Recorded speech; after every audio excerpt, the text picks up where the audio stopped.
तो चलिए ब्रेक के बाद एक बार फिर से आपका स्वागत। और अब बात रफ्तार के कहर की। प्रदेश में कहर की अलग अलग जगहों की अलग अलग तस्वीरें हम आपको दिखा रहे हैं। और पहली तस्वीर डूंगरपुर की, जहां पर 84 थाना इलाके में करावड़ा के पास एक दर्दनाक हादसा हुआ जिसमें पति पत्नी और उनके बेटे की मौत हो गई।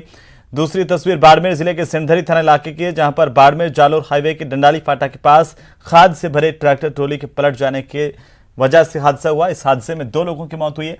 तीसरी तस्वीर अलवर के किशनगढ़ बाज थाना इलाके की, जहां पर घासोली और कानपुर के बीच सवारियों से भरी पिकअप गाड़ी को क्रेन ने पीछे से टक्कर मारी। इस हादसे में 15 लोग गंभीर रूप से घायल हुए हैं। इसमें एक महिला की मौत हुई है। जगह जगह शहर दर शहर रफ्तार का कहर देखने को मिल रहा है। तो वहीं डूंगरपुर के 84 थाना इलाके में करावड़ा के पास हुए एक दर्दनाक हादसे में पति पत्नी और उसके बेटे की मौत हुई है। 84 थाना अधिकारी भेमजी गरासिया ने बताया कि करावड़ा गांव के पास यह दर्दनाक हादसा हुआ। रस्तापाल के रहने वाले मोहन, उनकी पत्नी कली और बेटा तीनों बाइक से अपने घर की तरफ जा रहे थे और तभी करावड़ा के पास पीछे से आ रही एक क्रूजर जीप ने उन्हें टक्कर मारी, कुचल दिया। यह हादसा इतना भयंकर था कि पति पत्नी और बेटा जीप के नीचे आ गए। मौके पर ही उनकी मौत हो गई। घटना के बाद चालक क्रूजर जीप को मौके पर छोड़कर फरार हो गया।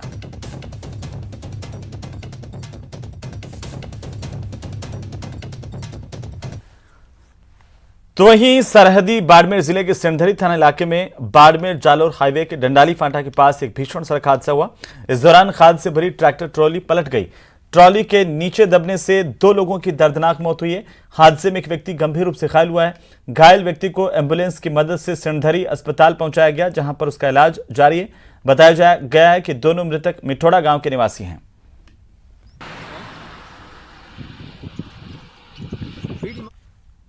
तो वहीं अलवर के किशनगढ़ बाज थाना इलाके में घासोली और कानपुर के बीच सवारियों से भरी हुई पिकअप गाड़ी को क्रेन ने पीछे से टक्कर मारी। इस हादसे में 15 लोग गंभीर रूप से घायल हुए हैं। वहीं एक महिला की मौत हुई है। घटना की सूचना मिलने पर पहुंची पुलिस ने घायलों को अस्पताल पहुंचाया, साथ ही मृतका के शव को पोस्टमार्टम के लिए भिजवाया है।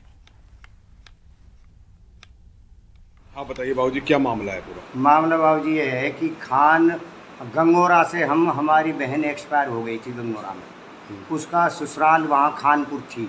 वो उसको छोड़ने के लिए, डेड बॉडी को पहुँचाने के लिए एक गाड़ी थी, एक हमारी पिकअप थी गंगोरा वालों की। तो हमारा पूरा परिवार उसमें था, 15-20 आदमी। तो अब हम अपनी साइड राइट में लेफ़्ट साइड में घूम रहे थे। जब हम अपनी लेफ़्ट साइड में घूम रहे थे तो धीरे धीरे उस रास्ते को देख रहे थे तो पीछे से ये क्रेन आई और उसने ज़बरदस्त पीछे से टक्कर मारी। किसको मारी? हमारी गाड़ी को मारी, हमारी पिकअप को टक्कर मारी। तो वहीं कोटा में एक कोचिंग छात्र ने 3 पुलिसकर्मियों पर मारपीट करने और रिश्वत लेने के गंभीर आरोप लगाते हुए एसपी और आईजी से इसकी शिकायत की है।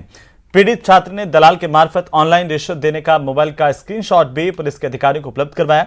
छात्र ने आरोप लगाए हैं कि झगड़े के एक मामले को लेकर कांस्टेबल पुष्पेंद्र उनको चौकी पर ले गया और कांस्टेबल पुष्पेंद्र समेत अन्य जवानों ने उनके साथ जमकर मारपीट की, चौकी में बंद कर दिया। छोड़ने के एवज में 50,000 रुपए की रिश्वत की मांग की। पीड़ित छात्र की गुहार पर मामला 10,000 में तय किया गया और यह रकम ऑनलाइन पेमेंट भी करवाई गई और इसी का स्क्रीनशॉट इस छात्र ने पुलिस अधिकारियों को उपलब्ध करवाया है।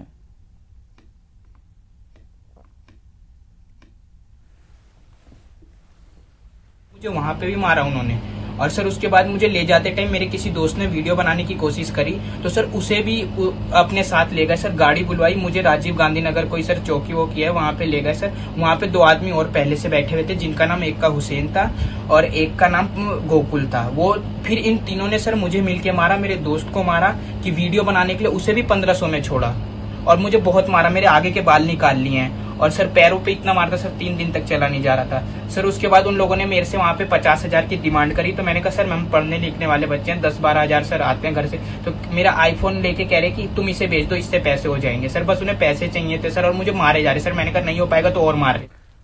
चलिए आगे बढ़ेंगे। उदयपुर के पास ब्राह्मणों का गुड़ा क्षेत्र में पिछले दिनों शराब पीने से इनकार करने पर एक आदिवासी युवक को पीटने का वीडियो वायरल होने पर पुलिस ने आखिरकार तत्परता दिखाई है और 3 बदमाशों को गिरफ्तार किया है। पुलिस के मुताबिक ब्राह्मणों का गुड़ा निवासी गमेती और तारू गमेती 3 जून को सपेटिया से मजदूरी कर घर लौट रहे थे और तभी इसी दौरान रास्ते में सड़क के किनारे स्थित जितेंद्र सिंह झाला की दुकान पर बैठ गए। विजेंद्र सिंह और रघुनाथ सिंह चौहान ने उन्हें रोका और दुकान में बुलाया।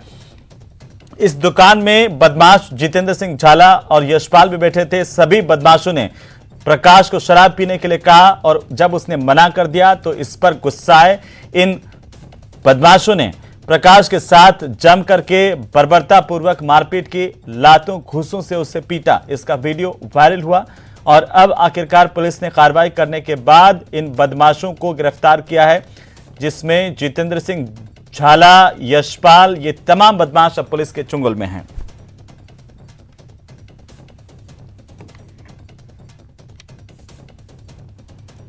उधर अलवर में रविवार की रात हुई बारिश की वजह से राजीव गांधी सामान्य चिकित्सालय परिसर स्थित मोर्चरी के बाहर बारिश का पानी जमा हो गया। साथ ही पानी जमा होने से मोर्चरी के पास अस्पताल का बायो वेस्ट कचरा जहां डाला जाता है वहां की दीवार भी टूट गई।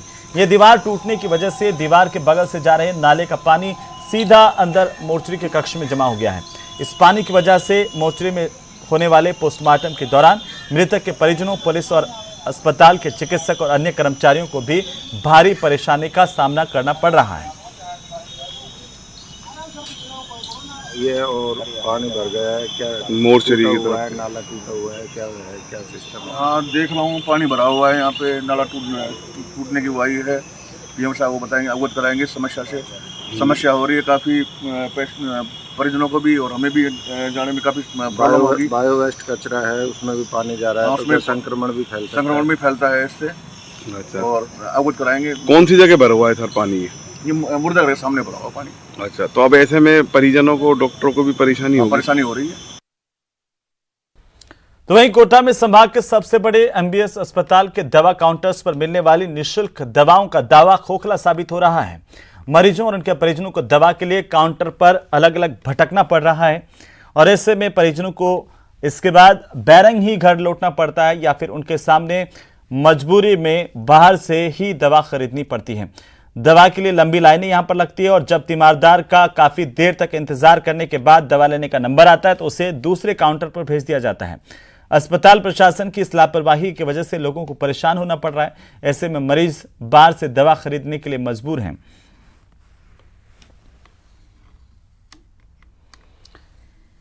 चलिए आगे बढ़ेंगे और इसी बीच जालोर से बड़ी खबर मिल रही है। नाबालिग से दुष्कर्म के दोषी को सजा सुनाई गई है।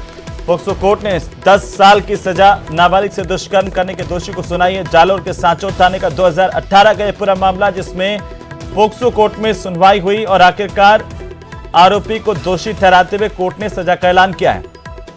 कई गवाहों के सबूतों के बयान के आधार पर पोक्सो कोर्ट ने 10 साल की सजा सुनाई है।